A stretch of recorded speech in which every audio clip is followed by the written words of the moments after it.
have the return in their hand in order to get the right number. Mm-hmm. Which is a tricky thing to do in a customer experience, given that we really don't want customers to leave because as soon as they leave, they have the potential to leave for good, or get discouraged or whatever it is.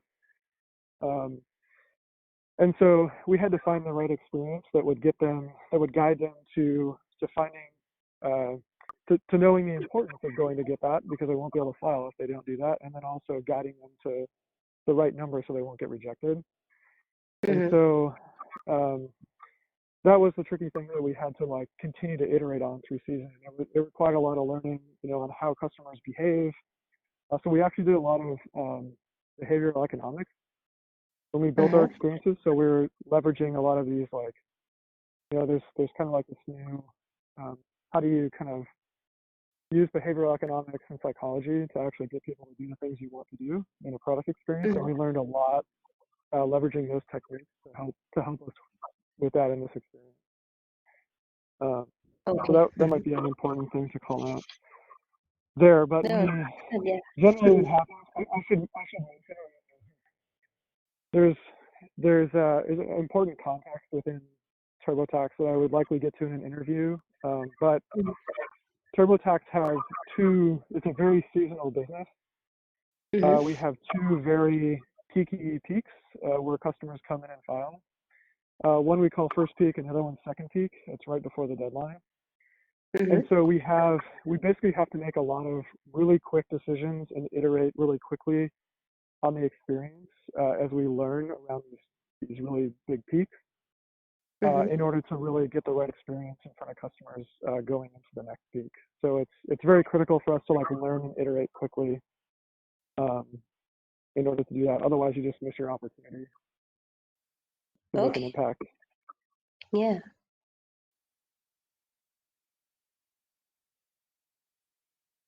Okay. And then, so then we come to the TurboTax Live Year 1. So TurboTax, I guess, was already there when you joined, and then it came TurboTax Live. So how was this functionality different? And this must have involved, a lot of different testing iterations and then the final delivery. Yeah, so I again was chosen for this part of this new product team. There were 3 of us to start. There was kind of like my manager and then 2 other product managers.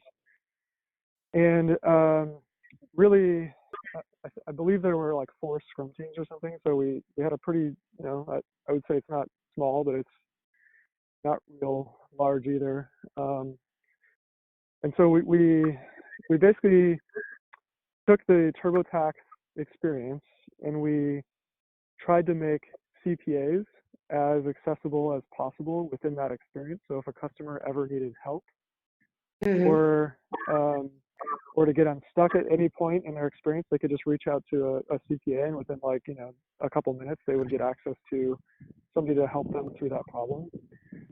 And the other benefit that we found was that customers also wanted this like review at the end, and just to give them the confidence they needed to file.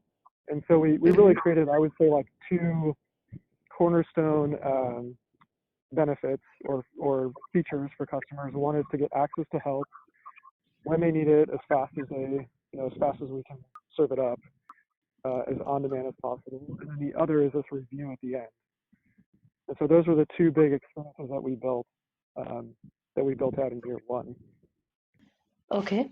And so when we say, that helping them getting access to a CPA, so what went into that? Like which particular element or feature did you have to add to the website to streamline their access to a CPA? Yep. So we added a whole new help system that would streamline the process of getting access to a CPA. So like basically a customer, not only the help system, but the access point. So there was, historically we had kind of 2 access points. One was search and one was help.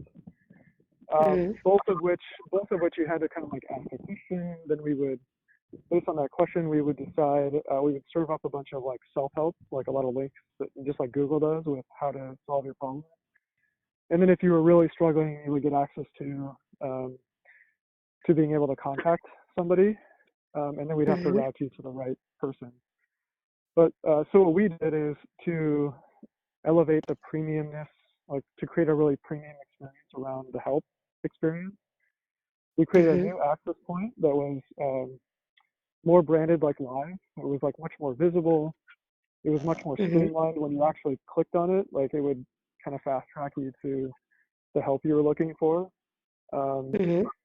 and really sort of elevate this like message around CPAs and the expertise that we have on the other side, to help you through any situation that you might have. So Okay. um, that was one. So we basically took our existing help systems that we have in product, or that we had in product, and we created an entirely new experience on top of that.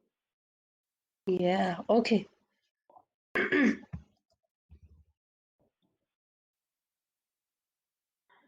And then Okay. And yeah. Mm-hmm. for the review experience, the review experience was completely new.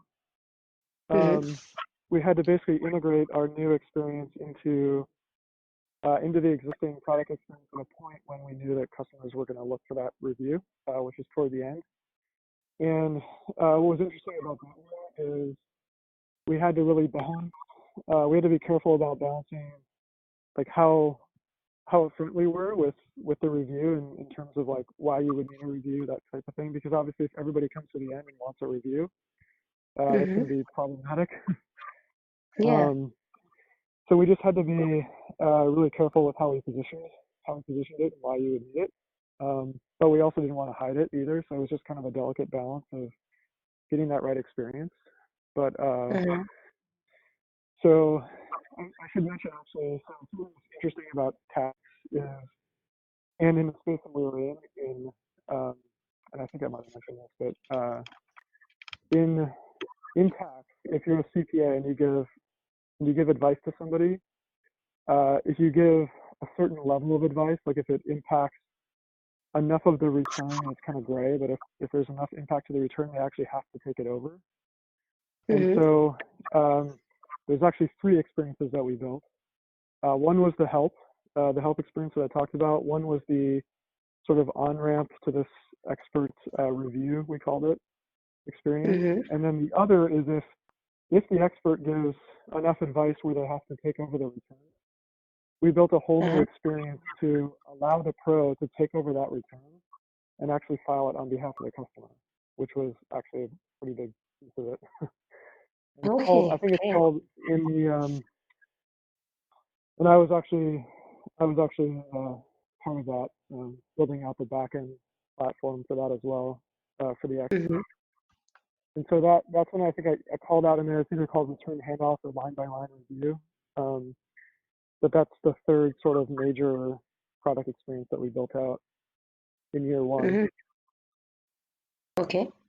And so one thing I want to know is that what sort of tools went into creating this, front end or back end functionalities or features? Sure, like the technology stack. Yeah. Is that what you're talking about? Okay. Um, it's mostly the backend is mostly Java here. Mm-hmm. Mm-hmm. There's a lot of legacy, there's a lot of old Mm-hmm. legacy code, but Yeah. primarily the new stuff is Java, and then we have a bunch of homegrown technologies that we also built in-house Okay. that are just frameworks on top of JavaScript. So I don't know if you think they're worth calling out, but Uh-huh. I think we can say like different homegrown Mm-hmm. technologies. Um, Yeah. and then on the front end, it's primarily React Mm-hmm. is the primary one that we deal with. Okay. React, Okay. Great. JavaScript, yeah. Okay. And then you have mentioned 420,000 users, 90 million in revenue, and PRS 63. So was that the end result of adding these functionalities that you were able to achieve? Yep. Okay, great. And so what do we mean by PRS here? What does it stand for? PRS is um, it's the product review score. Okay. So it's basically, that at the end of products, when they ask you how likely are you to recommend this product or service to a friend, Uh-huh. it's uh, Yeah. it's that it's that experience. So it's kind of a way to measure customer satisfaction. Um, Okay. and so I think uh, it's a pretty well known term in the industry is TRS. NPS is the other one that's commonly used, but Yeah, yeah. Net promoter scores. That one I know. Yeah. right. And I don't know if it's like worthwhile to just like frame it that way because I don't know how internal TRS is.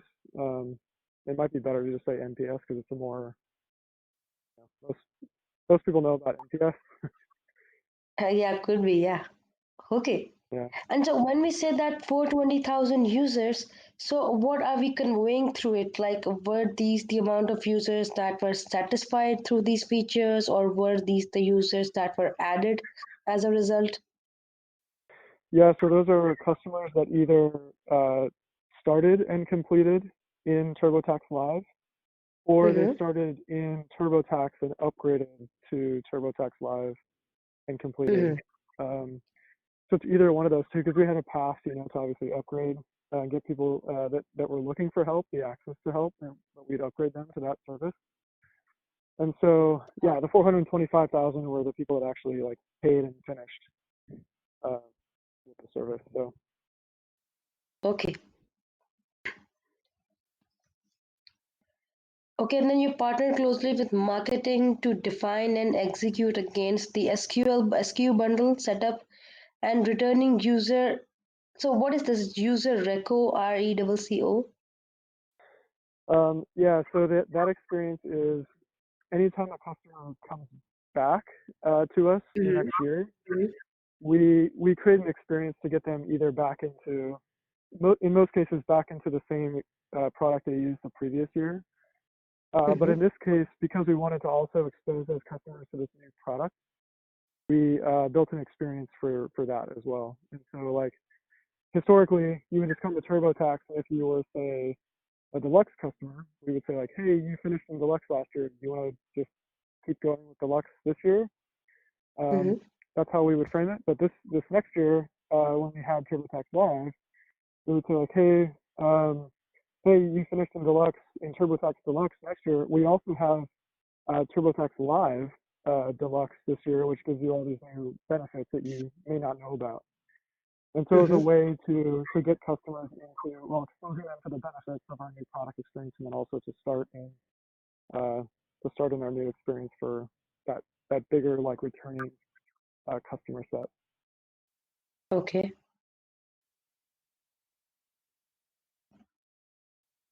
Okay, and so when you work with the marketing team, so does that also involve designing some go-to market strategies as well with the marketing team?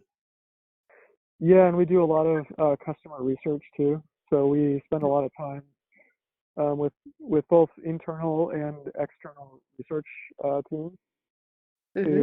to really uncover what the key benefits are. Um, and I think it's important too because we kind of the partnership between marketing and product is very strong at Intuit, and it's one of the Mm-hmm. big things I've learned is how to connect.